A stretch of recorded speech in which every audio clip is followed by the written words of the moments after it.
Bagi masyarakat asli Yogyakarta, nama selokan Mataram bukanlah hal yang asing terdengar, terlebih bagi mereka yang setiap hari melintasinya.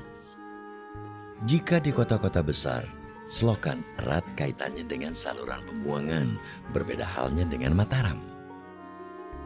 Selokan ini justru menjadi kanal irigasi yang menghubungkan Kali Progo dan Sungai Opak di ujung timurnya dan menyuburkan wilayah Yogyakarta. Namun sayangnya, sedikit masyarakat yang tahu bahwa selokan Mataram merupakan sejarah besar yang menggambarkan akulturasi loyalitas dan cinta patuh dari masyarakat Yogyakarta kepada rajanya, yaitu Sri Sultan Hamengkubuwono ke-9 dan juga sebaliknya. Para sultan ini selalu dekat dengan rakyatnya. Artinya merasa bahwa keberadaan Ngayogyakartadiningrat yang merupakan kerajaan itu sebetulnya tanpa adanya dukungan rakyat itu tidak berarti apa-apa. Ini menandakan bahwa memang sejak semula beliau adalah selalu concern, selalu mempunyai pendirian yang kokoh antara kerajaan atau dalam hal ini negara dengan rakyatnya itu harus golong gilik. Golong gilik itu persatuan kesatuan.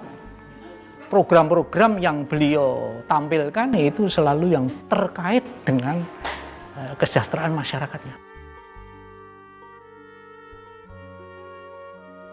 Sejarah selokan Mataram sendiri pada mulanya bernama Kanal Yoshiro karena dibangun pada masa kependudukan Jepang. Pembangunan kanal ini diprakarsai oleh Sri Sultan Hamengkubuwono ke-9 untuk menghindarkan masyarakat Yogyakarta dari kerja paksa atau romusha. Ada nama Jepangnya itu, ya, nama Jepangnya ada. Itu namanya selokan Mataram itu Gunsai Hasuiro, kemudian Gunsai Yosuiro. Itu ada dua nama itu disambung lah soalnya itu kan. Agar Jepang itu tidak banyak menggunakan tenaga romusa sebagai sukarelawan yang kerja paksa itu, terutama di luar Jogja dan terutama para pemudanya, maka beliau membuat atau merencanakan satu proyek besar, yaitu saluran yang menghubungkan antara Sungai Progo dengan Sungai Opak.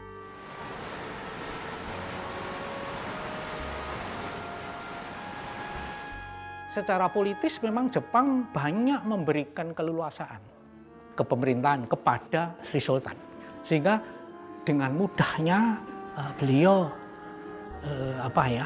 melakukan pemerintahan ini. Dan kemudian juga termasuk beliau mengakali, memanipulasi hasil-hasil bumi, ya, hasil-hasil yang dihasilkan oleh Ngayogyakartadiningrat dengan angka-angka yang tidak sesuai dengan kenyataannya. Dengan harapan Jepang tidak tahu persis angka kemakmuran di Jogja ini. Sebab kalau kelihatan lebih, nanti pemerintah Jepang akan meminta. Konsep takhta untuk rakyat terbukti. Sri Sultan Hamengkubuwono IX mampu meredam silaunya kekuasaan, memutar taktik, dan menyusun strategi secara hati-hati untuk menyelamatkan rakyat. Inilah yang kemudian muncul sebagai perekat emosional antara Sultan dengan rakyatnya. Rasa itu bersinergi dan terpencar menjadi semangat patriotis yang mengakar hingga ke lapisan masyarakat paling bawah.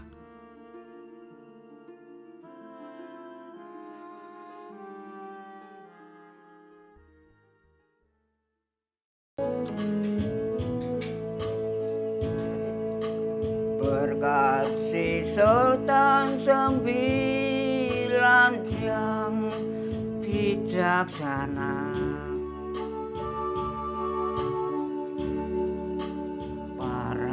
warga dialihkan untuk Dialah Welas Miharjo, seorang penyanyi sekaligus pencipta lagu yang sedang bertutur tentang selokan Mataram. sebuah karya yang sudah dipatenkan di Keratonan Yogyakarta. Rambanan panjangnya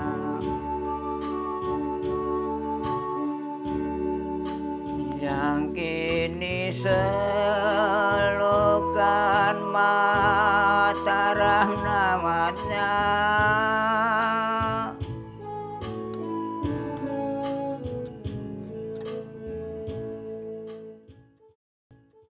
Lokan Mataram digawe sadurunge merdeka.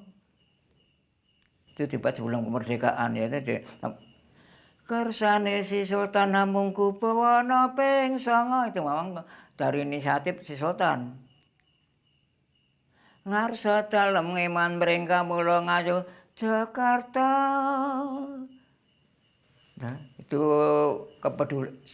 sekarang yang kepedulian seorang penguasa terhadap rakyat selalu memperhatikan ngeman meringka mula itu. Dasamono tilungake nggo Narakarya. Kali Praga sing minangka sumber banyune.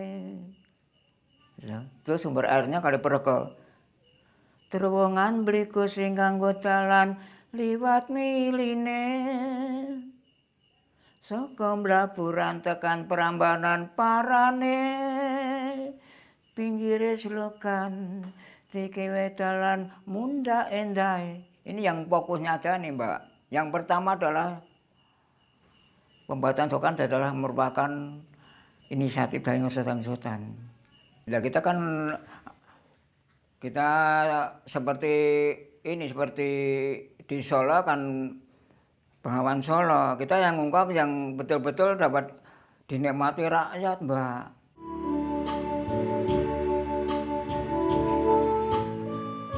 Ia menciptakan lagu ini bukan tanpa alasan.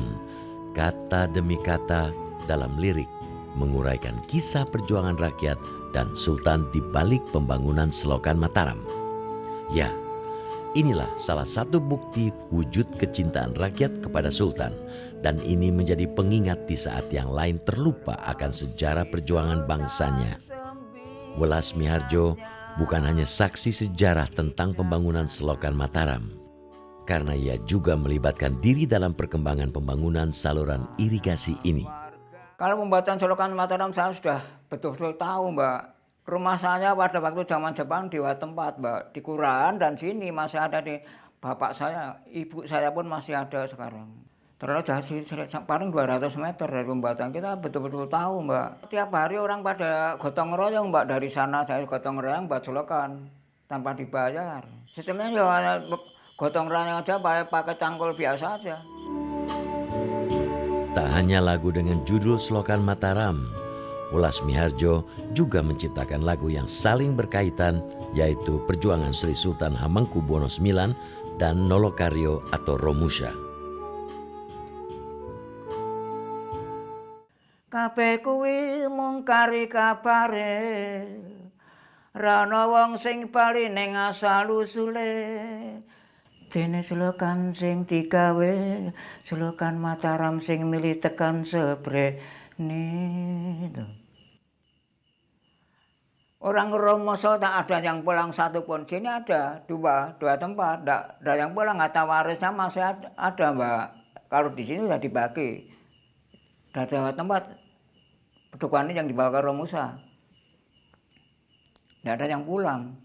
Tidak ada yang pulang orang ke Romusa. Satu pun tidak ada yang pulang. Entah di mana. Ada yang bilang disiksa di sana, ada yang mati. Tapi terus ternyata tidak ada yang pulang. Kecuali sebelum sampai di luar Jawa, di Surabaya itu ada yang orang tua di teman saya di sana ada yang pulang dari Surabaya sampai Wates itu jalan kaki lari, melarikan diri dari Surabaya lewat jalan kereta api, bisa pulang itu aja.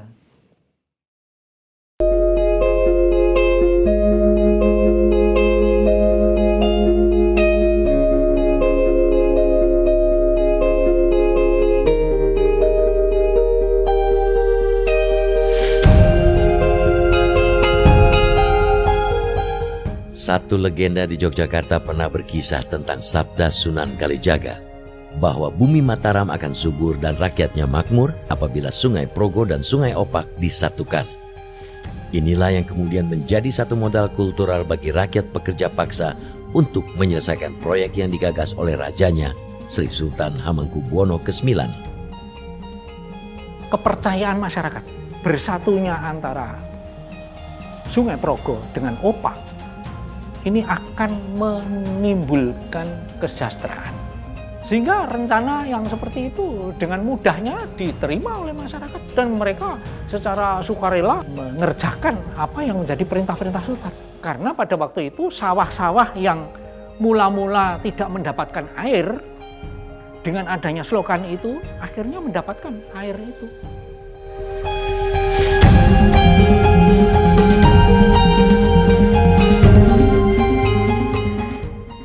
Inilah Bendungan Karangtalun, jaringan selokan induk selokan Mataram yang dibuat pada zaman penjajahan Belanda tahun 1909-1932 oleh Gubernur Jenderal Van der Wijk, sehingga slogan ini populer dengan sebutan slogan Van der Wijk. Keseluruhan bentangan selokan Mataram dihitung dari Kali Progo yang mengalir membelah kota Yogyakarta dan berhenti di Kali Opak. Selokan ini memiliki panjang kurang lebih 31 km dan berhulu di selokan Van der Wijk yang berada di Desa Blingo, Kecamatan Luar, Kabupaten Magelang. Tempat inilah yang ditetapkan sebagai titik nol selokan Mataram. Tempat di mana terjadi pemecahan arus sungai Kali Progo ke selokan Mataram sehingga selokan ini tidak pernah kering meskipun kemarau. Proyek penyelamatan rakyat yang diprakarsai oleh Sri Sultan Hamengkubuwono IX inilah yang akhirnya menjadi babak baru kestabilan pangan wilayah Yogyakarta. Setidaknya ada 20 ribuan hektar sawah yang teririgasi oleh selokan Mataram dan Yogyakarta secara nyata menjadi wilayah yang subur.